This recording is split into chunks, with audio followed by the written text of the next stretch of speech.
This problem here is going to be the first in our series of tangent problems.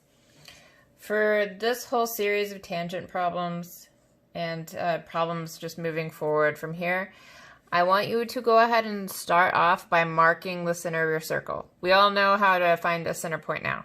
You can feel free to just mark it and then use it to draw your circle. In this problem, the other part of the setup is a point on our circle. So I've marked my point here, just a given point. And the end result, what we're trying to solve for, is a tangent line that sits at that point, that will touch only that point on our circle. I do not want to see you eyeballing it with your straight edge and then drawing it in. There is a mathematical way to solve for this problem, and that's what I want you to try to perform now. And then, so pause here. So what I recommend, and something we've been doing throughout several of these problems, is if you're unsure where to start, a good method might be to just connect the points that you have. So look at, again, the pieces of information that you have available. What can we do with them? So we have we have the center point and we have a point on our circle.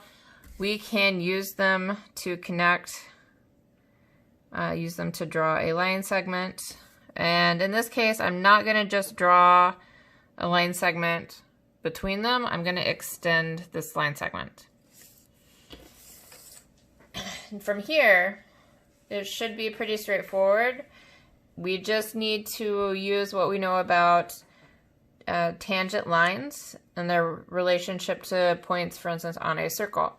We know that it's going to sit just at that point, so we know that it should be perpendicular to the radius.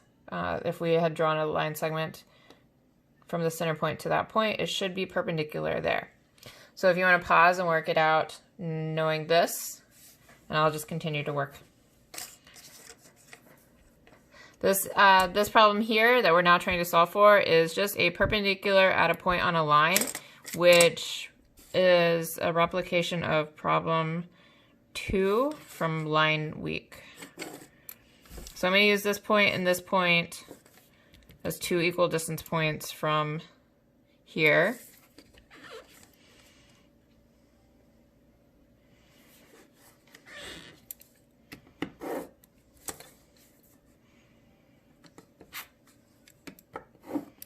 And I really only need to solve for one point to connect to that point to continue drawing the tangent line if I'd like. And there we go.